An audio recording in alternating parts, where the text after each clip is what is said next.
So hello there friends, and welcome to episode 196 of SelfKind with me, Erica Webb. Today I want to talk about joy and why we might consciously cultivate and seek out joy, and how this is different from just trying to be positive or look on the bright side. So that is what we're going to dive into next.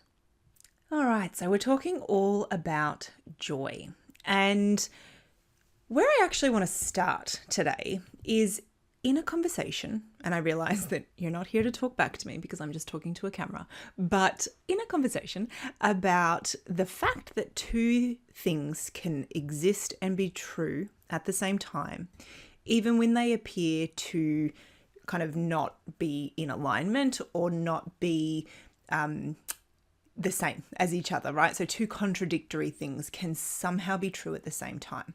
And this is a really important thing for us to kind of think about and understand as we go into this conversation about joy. This is really easy to see in the world. We see examples in the same streets of our cities of like extreme wealth and absolute poverty. We see examples of two seemingly disparate things being true at the same time. One example actually that I think is really useful here is imagine that you were running yourself a bath, right? You're going to have a bath and you fill that bath up with water and you step in. And in that moment, you haven't yet, sunk down into that nice warm water.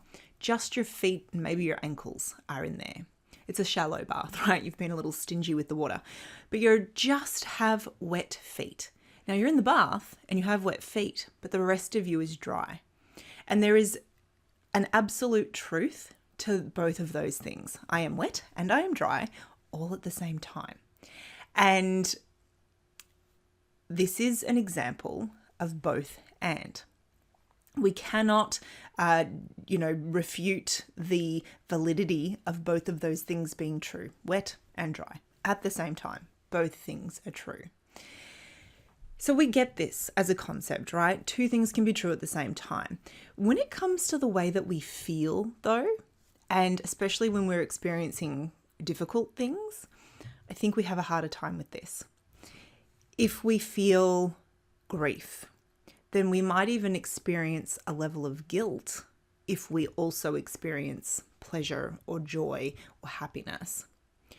When we're happy, we might do everything in our power to avoid experiencing pain or disappointment or sadness. And if we're second guessing ourselves, if we're having a moment of self-criticism or self-doubt, we might find it hard to still do something in the direction of something that we want in the midst of that difficult feeling. So if we kind of like rewind and think about the both and of stepping into the bath where we're both wet and dry simultaneously, we can think of our emotional state in sort of like a similar way, right? We can be experiencing grief and seek out moments of joy. We can be experiencing sadness and have moments of laughter and lightness. We can be experiencing self-doubt or self-criticism and still decide to do something in the direction of what we want. So there is this capacity that we have for two things to still be true and for one thing not to take away from the other thing just because it also exists. So this is where we talk about joy. We have to be, I think, sometimes very intentional about seeking out joy. Because life can be heavy, right? There's a lot of difficult stuff that we're dealing with, both on a personal level, within our families, within our communities, within our global society. There's a lot of hard stuff to navigate. And so seeking out joy is a really valuable practice. Knowing what brings us joy, looking for those things that bring us joy, intentionally engaging in those things that bring us joy can be a really lovely way of experiencing joy in the midst of all of those other human things that we are going through. When we sort of started this episode, I mentioned about, how is this different to being positive or seeing the silver lining or, that good vibes only kind of jam. And I think it's really different. I have been on the receiving end of toxic positivity, as it seems to be called these days, where, this difficult situation, someone's trying to transmute it into something that it isn't. And that can be a really hard thing. And it can cause some disconnect between our experiences, where we're wow, I'm experiencing this as a really bad thing or a hard thing or uncomfortable thing, and yet this other person or I'm trying to make it into a positive, and it feels disconnected somehow because it doesn't really mesh. It doesn't make sense. What I think trying to be positive does is it tries sometimes, right? There's never any I'm not making any blanket statements here, but sometimes that desire to be positive is in an attempt to transmute something that is hard or uncomfortable into something that isn't.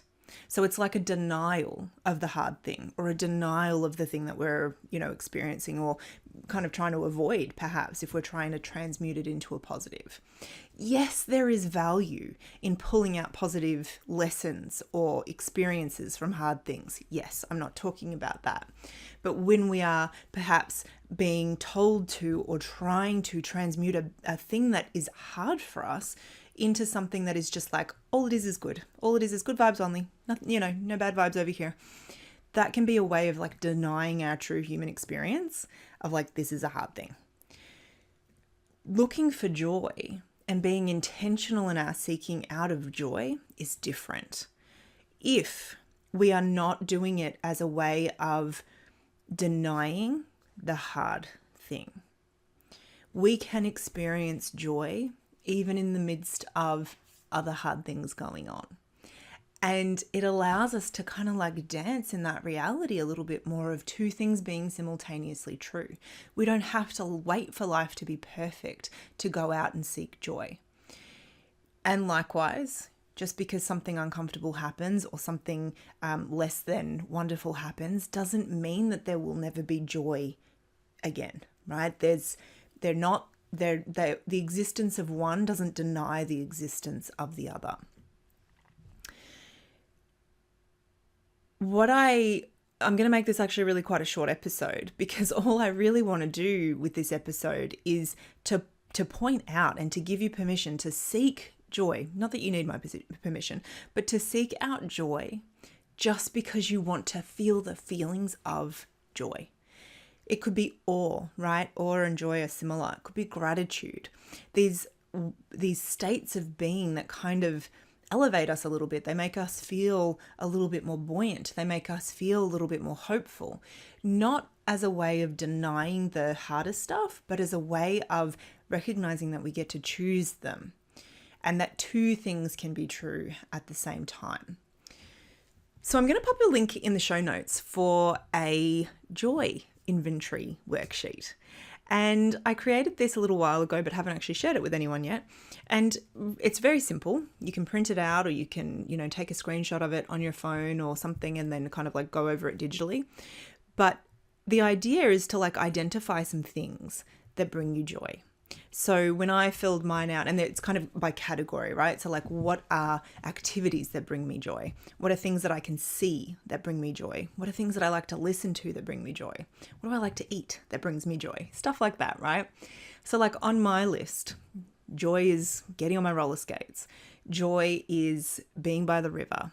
Joy is, looking up at the clouds and finding shapes in the clouds. Joy is certain people in my life. It's certain foods, like chocolate chip cookies are very joy inducing for me.